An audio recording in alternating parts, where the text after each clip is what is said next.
C Joseph Vijay எனும் நான்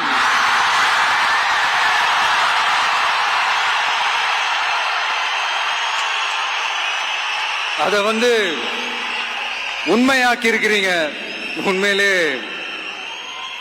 எனக்கு என்ன சொல்றதுன்னு எனக்கு தெரியல. என்னுடைய உறவுகளே, என்னுடைய சொந்தங்களே, நான் ஒன்னும் தேவ தூதன்லாம் கிடையாது. நானும் ஒரு இயல்பான ஒரு வாழ்க்கை வாழ்ற ஒரு சாதாரணமான மனுஷன்தான். நான் முன்னாடியே சொன்ன மாதிரி அது செய்வேன் இது செய்வேன்னு பொய்யான வாக்குறுதிகள்லாம் கொடுத்து உங்களை தான் ஏமாத்த மாட்டேன். எது சாத்தியமோ அது மட்டும்தான் நான் செய்வேன்.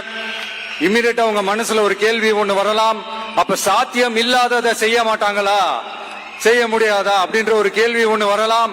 இத்தனை கோடி மக்கள் என் கூட இருக்கும் போது எது வந்தாலும் பாத்துக்கலாம், என்ன வந்தாலும் பாத்துக்கலாம் அப்படின்ற அந்த கான்பிடன்ஸ் என் மனசுல இருக்கு.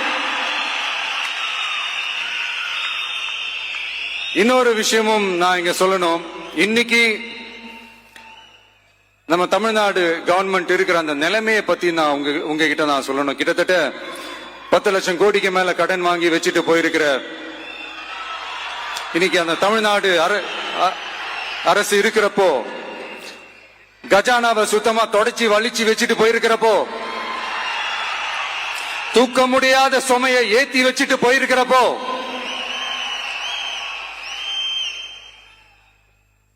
அப்படிப்பட்ட ஒரு நிலைமையில தான் இந்த பொறுப்பை நம்ம கையில எடுத்திருக்கிறோம்.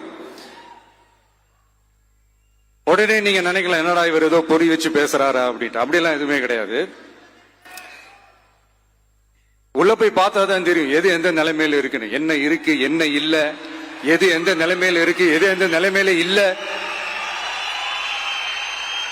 அதையெல்லாம் பார்த்துட்டு உங்களுக்கு ஒரு வெள்ளை அறிக்கையா அதை வெளியிடணும்னு நான் நினைக்கிறேன். ஒரு டிரான்ஸ்பரண்டான ஒரு கவர்மெண்டா, அதாவது இன்னைக்கு நம்ம தமிழ்நாடு கவர்மெண்ட் இந்த நிலைமையில தான் இருக்கு அப்படின்றத உங்ககிட்ட சொல்லிட்டு I just want to take it forward from there. அதைத்தான் நான் முதல்ல செய்யணும்னு நினைக்கிறேன். தமிழ்நாடு பொறுத்த வரைக்கும் யாரையாவது போய் ஏதாவது சந்திக்கணும் அப்படின்னா இந்த மூஞ்ச மூடிக்கிட்டு போய் சந்திக்கிறதோ, என்ன இந்த மறைமுகமா உங்களுக்கு தெரியாம போய் சந்திக்கிறதோ அப்படியெல்லாம் நான் செய்ய மாட்டேன். எதுவா இருந்தாலும் வெளிப்படையாக ஒளிவு மறைவு இல்லாம தான் நான் செய்வேன். இவ்வளவு பெரிய ஒரு பொறுப்பை என் கையில கொடுத்திருக்கிறீங்க. அதே நேரத்தில் எனக்கு கொஞ்சம் அவகாசமும் நீங்க கொடுக்கணும்னு நான் ரிக்வெஸ்ட் பண்ணி கேட்டுக்கிறேன்.